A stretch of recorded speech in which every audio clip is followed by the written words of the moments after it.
Welcome to Ferment Radio. I am your host, Aga Pokrivka, and my guest today is Salla Sariola. Salla is a social scientist at the University of Helsinki, Finland. In this episode, we will talk about her research on microbes as social actors and the implications of antimicrobial resistance, which happens, for example, when microorganisms are immune to antibiotics. Salla is also passionate about fermenting vegetables and dairy, as well as permaculture composting. My name is Salla Sariola. I'm working at the University of Helsinki. I work run a research group, Social Study of Microbes, which is a kind of world-unique research group developing this line of research concerning looking at microbes from a social, scientific, sociological perspective. One strong strand within that work is concerning fermentation. We also look at other things that include, for example, social aspects of antimicrobial resistance, and that's also something we can discuss. I kind of have an imagination that usually fermentation, it is so that it's something which comes from personal practice and then it extends towards maybe more professional or work environment. Was it similarly for you? Yes and no. I was working in a department of population health in Oxford some years ago, where I was working with global health researchers as a social scientist and someone who was interested in bioethics, researching on topics on global health bioethics, which as a field of research took me to, for example, Kenya and Vietnam and India, working with global health researchers, so biomedical researchers and epidemiologists, and having sort of these colleagues working on pressing health issues, I learned how concerned they were about antimicrobial resistance. So bacteria developing resistance to antibiotics to the point that we can no longer, if microbes are no longer reacting to antibiotics, can no longer cure infectious diseases or perform very common operations where antibiotics are used to prevent from kind of more dangerous infections. So if antibiotics don't work, the doctors will worry that our medicine will go back 100 years because antibiotics are so crucial to the way in which Western medicine is practiced. And so through these collaborations with biomedical researchers, the scale of the concern about antimicrobial resistance became really apparent to me, and I realized also that there were very few social scientists working in this fight against the resistance. But that's again repeating a kind of war type metaphor about microbes, when microbes are so much more complex and complicated and have other roles as well. I realized that though there are all these biological mechanisms that cause microbes to become resistant, they're very much connected to or caused by human practice, so overuse of antibiotics or people having to use antibiotics in replace of healthcare because they don't have healthcare access. And so these are the reasons underlying or driving antimicrobial resistance are very much to do with humans. And so from that perspective, it just seemed so bizarre that there weren't more social scientists going like, hey, look, biomedics cannot solve this alone. You need to understand health systems, you need to understand the role of development in driving antibiotic use, what are the socio-behavioral, economic reasons, or what is at stake for people if they can't use antibiotics. Their livelihoods are at stake, they can't grow their cattle in the same way that they're used to. And so there are lots of things, there's so many reasons why social scientists should be involved.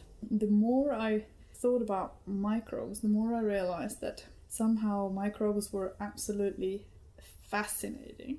So then for me it started to look like the world is heading towards a catastrophe when it comes to antimicrobial resistance, and that there are going to be huge changes in terms of how healthcare is practiced, but how people live with their animals when they can't pump their food with antibiotics and so on. So we're going to be looking at changes in the way that we relate to microbes, and we have to do that.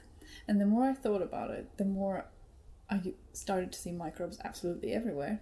And that's like stating the obvious, because now we know that they are absolutely everywhere, but they just haven't really been the subject of social scientific research. So when I talked to my social sciences colleagues that, I'm developing this field of sociology of microbes, they just kind of go like, huh? People first, when they think of social sciences or sociology, they think of kinship relationships, or they think of religion or politics or whatever. And I just think that, you really need to put the microbes into the picture. Meanwhile, I was also fermenting myself, first as a sort of as a way of preserving. I'm really passionate about gardening and permaculture gardening and allotment and growing my own food so as to kind of bypass industrial food production, and always was looking for ways in which I can store my yield, because suddenly it's like you have so much courgette that you cannot possibly eat any more courgette, and so what do you do with your courgette? And so then fermenting became one way of storing food. And then at some point all of this started to kind of hang together as a sort of play with microbes, where fermentation for me is a method of really like tangibly seeing or at least sensory way of experiencing the microbes. It's the closest I can get to of seeing their effects. I can taste them, I can smell them, I can see them. The liquid around the cucumbers, it bubbles and fizzes and it tastes different. So fermentation is for me like it's a method that I've been developing in order to, as a social scientist. How you would describe this method, or how you would even describe maybe fermentation in that angle of like how you use it or how you approach it?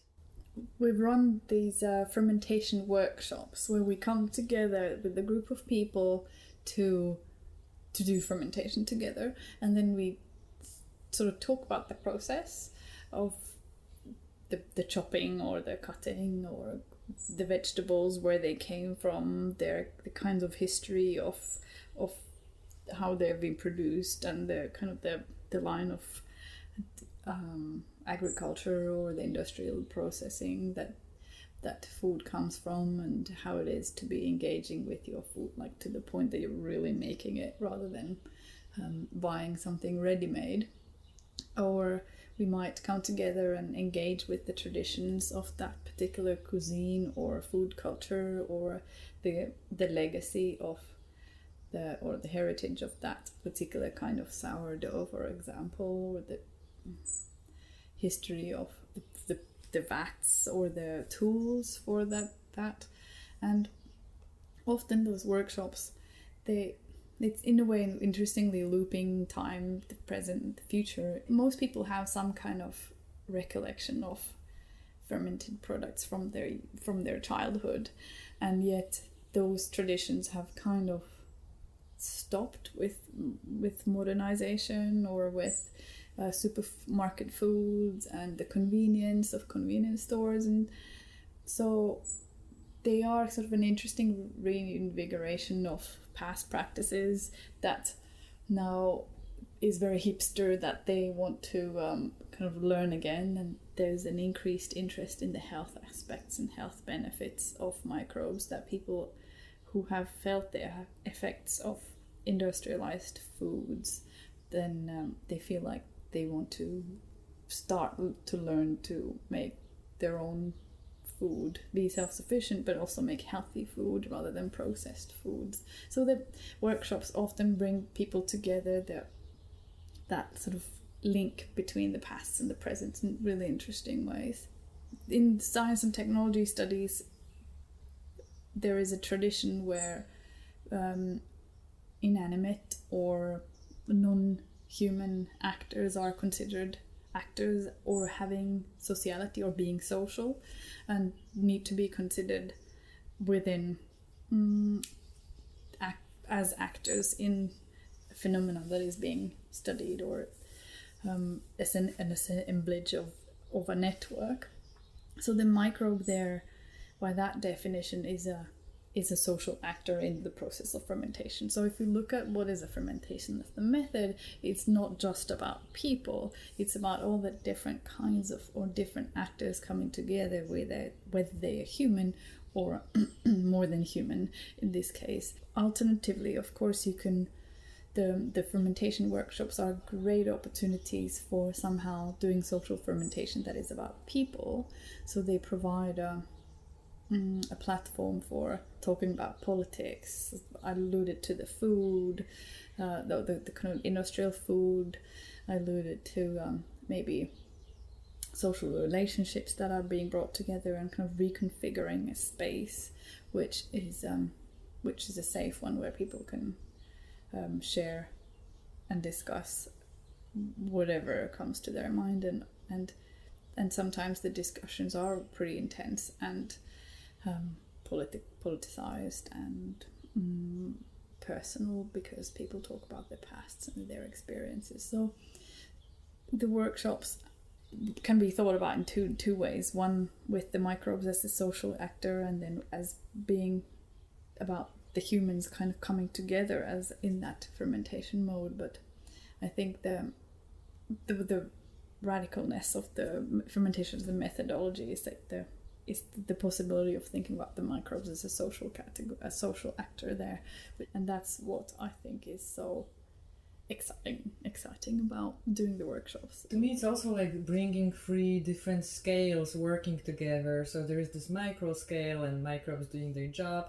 Then this kind of a scale which probably is the most human scale, meaning like social relationship around food and food preparation. There's also a macro scale of food systems and why they change so much and so on. The politics of exactly. Access to food and lack of access to food, and what kind of foods are supplemented, what the industrialized processes of selling certain kinds of goods. Yeah, absolutely. Which is a scale which probably is still by many not so explored similarly as the microbes, because those are a scale which we cannot really perceive just by our senses. It's more like you need tools to kind of investigate both of the scales. Yeah, I think this is a beautiful example of precisely that, that around the microbes you can bring those scales together, because the microbes are political there, and the political is microbial in a way. That attempt to get rid of microbes that had been at the kind of the modern purist idea about microbes only being pathogenic had led to a very industrialized approach to microbes in food production, for example, so that there is only like 3 or 2 different strands of yeast, that is baker's yeast, that is being used, vis-a-vis like hundreds of wild yeast that you can bake with. And so the lack of diversity in microbes in food production, or the way in which good clean food is thought about, has led to lack of diversity in microbes that seems to be kind of diffracted through different fields of food production, or thinking about cleanliness and a kind of an abiotic way of thinking about what is a sanitated environment, and what is a clean home, or what does it have to look like in order to look healthy. And there's always an assumption that the microbes are the microbial presence is a bad thing. And now in the light of the current knowledge, and of that microbes are abundant and absolutely necessary for healthy ecologies, both inside the gut and in environments. So the microbes were in some ways sending a message about, like, hey guys, you have to slow down. You cannot overconsume. You cannot create these monocultures. You can't continue to extract from the environment, climate, air, water, soil, and continue to live like this without there being any terrible outcomes. Western civilization often tries to impose monoculturalism and lack of diversity, not just in the micro world, but also in societies. Can we become more sensitive to these issues when we work with microbes? I think we need to. You don't have to. It's not necessary to talk about microbes when talking about social justice and social change and the need for transformation, but you cannot have conversations about microbes without them. That would just be like a fun hobby. I think everything that we do has to, in some way, it has to address the politics and the privileges and the social justices and the activism, the everyday fight towards social change, be it Black Lives Matter or Me Too or what have you, the decolonizing practices. I think the times that we're living in, there cannot be an empty space that doesn't include political considerations, I feel. And microbes are not an exception in that sense. The possibility of talking about microbes in this kind of way, that they are health producing, or that they are even that it is okay to, these are products that are okay to eat, in as much as anything is okay to eat and is healthy and will make you happy and so on. This is all luxury enabled by certain healthcare infrastructures and access to healthcare. I think the possibility, the framing or an option to think about microbes in this way is a privilege, in that there are people to whom it's not at all self-evident that microbes are their friends, but they still continue to suffer from very curable infectious diseases, but simply because they don't have healthcare access. That is definitely something that I think about. So what is the kind of the macro protection of that enables a space that where it's possible for us to even be playing with microbes in this way, rather than die out of a pandemic that is upon us. Having said that, it's not always straightforward how the lines of injustice are drawn, in the sense that the new research shows that an over-sanitated way of relating to microbes is actually also detrimental. As we were talking before, that microbes related topics are parts of bigger systems like healthcare, food systems, which also has a history of being extremely oppressive. And then industrialization of food production or access to healthcare are also a big part of injustice in the societies, right? And inequalities.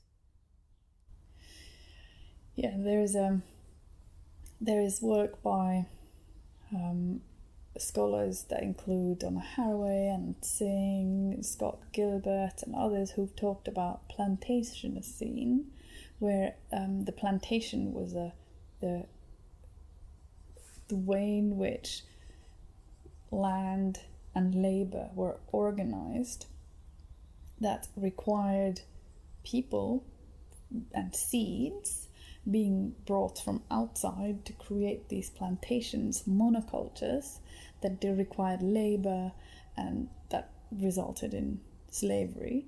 And the idea, the logic with which these plantations were organized were based on dominion over or power over both land and people. What we talked about, the macro structures, is already through and through embedded in the way in which people relate to think about food, think about labor, think about microbes, that where both microbes and people were controlled and manipulated, and bringing them from outside, creating these single monocrop systems meant that it was possible to produce huge amounts of food, but it was always with power over and at the expense of people's freedoms, or at the expense of relationships and circular relationships, or embedded ecological relationships with land and plant world and food and animals. As long as we're thinking in those terms of dominion over or harnessing objects, be they microbial or humans, to our work, then that those inequalities are just not going to go away. But in order, we have to really rethink the hierarchies, rethink human dominion over nature, but thinking about the rights of the more than human, the rights of land, rights of it's not mutually exclusive with human rights, but they have to all be addressed together at the same time. It can't be that we think of the people issues first and then we think of the environment, and we can't think of the environment and then get to the human rights, but it all has to go in tandem. And it really has to happen because the microbes are pushing back. I wanted maybe to turn more into this like essential part of fermentation. So maybe come back to maybe your favorite tastes related to fermentation, or favorite recipes. One of the things that has blown my mind is that once you start thinking about food from the perspective of microbes, or fermentation rather, you realize that so many of the things that are around us are actually fermented. Like, so many things that we don't even think about. Chocolate, coffee, etc. I mean, so even like very basic, daily ingredients have been fermented in the process. I think one of the things that fermented food has done, likewise has done foraging, is that they've expanded my palate. I feel like fermentation and foraging have just opened me up to the flavors that I would have not thought about as tasty, or I wouldn't even like, they would just be like a bit too much in terms of the bitterness, or in terms of the acidity, or the sourness, or the tartness. I don't necessarily even have words for the kinds of flavor complexities that then both foraging and fermentation have sort of allowed me to explore and start to really love and crave. One of my favorite Indian fermented dishes is idlis, like so fermented, so UFO shaped cakes made of rice and moong dal, and the flour, they've grounded the flour, and then the batter is fermented, and then they're steamed, and you eat that with dal and different kinds of vegetables. That would be one. Or dosa, which is a similar kind of batter, but it's sold as a flat pancake, like a crepe type, but it's savory and not sweet, and rolled into with potatoes and vegetables inside. So that's also amazing. Fermented bamboo shoots, amazing. Of the things that I make myself, those are all amazing things, but I claim no mastery over them. The ones that I make myself, I love perhaps most pickled cucumbers, fermented cucumbers.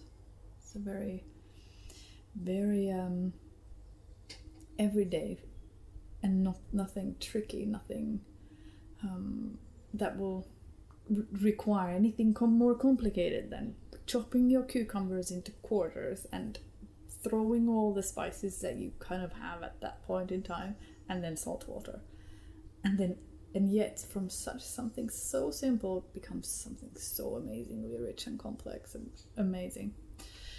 Yeah, sauerkraut also good, but I think the cucumbers have an added structure that I find amazing. I also make a lot of sourdough, and my earliest memories of fermentation come from my grandmother making sourdough and viili. And she would make, it comes from northern Ostrobothnia, and she would make like a barrel vat of, I don't know, 50 liters of dough every couple of weeks during the summer, and she would flip the entire tabletop over, and there was 10 children and then all the adults, and so you can imagine how much bread they ate. And so she would ferment that whole barrel. My grandfather would heat up the oven, which was this traditional Finnish bread oven, and then my grandma would roll. We, as the kids, we could use a glass to cut the hole in the middle, and we got to eat the round bit that was left over, and then she also made the big lumps and not the ones with the hole in the middle. But I specifically remember that it was our job to do either poke holes into them with the fork to kind of allow the air bubbles to come out, and then cut out the center part with the glass. And to eat that with butter is possibly like the best thing that I still think that in terms of what is amazingness and wholesomeness and comfort foodness is warm rye bread with butter. I don't get to eat that so much anymore, but it is perhaps the best thing in the world. And this is really the last question. Yeah. What do you hope for the future? Because you also do the research, which I think it is very much, I think, related to social change, and also bringing back this kind of micro attention and to the lives of people. What do you hope for in relation to that? How this relationship should change? I think on the meta level, I want to have more of these, continue to have more of these discussions of the macro and the micro. And I think the macro is not just, I mean, in that the political is always embedded. So industrial food production, who has access to what foods, what kinds of, who's left out of what kinds of foods, who's left out of access to healthcare. These are all really political questions and discussions. And so I think there's a need to think about the circularity of those scales, that microbes and people and the political structures kind of connect or bring together. And so I want to continue to have those conversations across with people working in different disciplines. So the work that we do on antimicrobial resistance, for example, trying to create some kind of social change that is not just about the social as an intervention to discussions, but really thinking about, are there ways in which we can create knowledge that would illuminate where the risks of where antimicrobial resistance spreads in low resource communities. I think the fermentation and the work on the antimicrobial resistance comes together under this heading of thinking about post-antibiotic worlds. So what are all the things in this everyday life, in lots of different places, contexts and practices that have to change in order to imagine what life would be where we don't rely on antibiotics, where we don't rely on thinking about microbes as a threat. Obviously, there are microbes who are pathogenic and cause diseases in certain circumstances for certain people. But so how do we ensure that the antibiotics work in those circumstances? And how do we make sure that they're not used in ways in which aren't absolutely necessary? So how do we create relationships with animals where animals are not fed antibiotics in order to fatten them up for human consumption? I mean, that's just one example, small example, but there are so many things that have to change. There's loads of things that have to change in order to get to a point where we don't rely on antibiotics or just roll them out in situations where they're not actually necessary. And part of that change has to do with human relationships and imaginaries about antibiotics. And so I want to be part of that discussion on a meta and very practical level. What will a post-antibiotic world look like? Where we talk in the room, I think there are 2 flies, so we are 2 in a room and 2 flies with us, and I'm pretty sure they will be recorded on the audio, but I'm also thinking this fits the topic. Like, let's get rid of this clean, sound. Let's have some other beings doing their stuff too in the room. So I think it's a good background, dialogue they had here flying around. Okay, and thank you clean so much. Sound. Yeah, exactly. Yeah. Not clean sound. So whether flies or bacteria or microbes, whatever, yeah, it's all there. Hey, thank you so much. Pleasure. Thanks.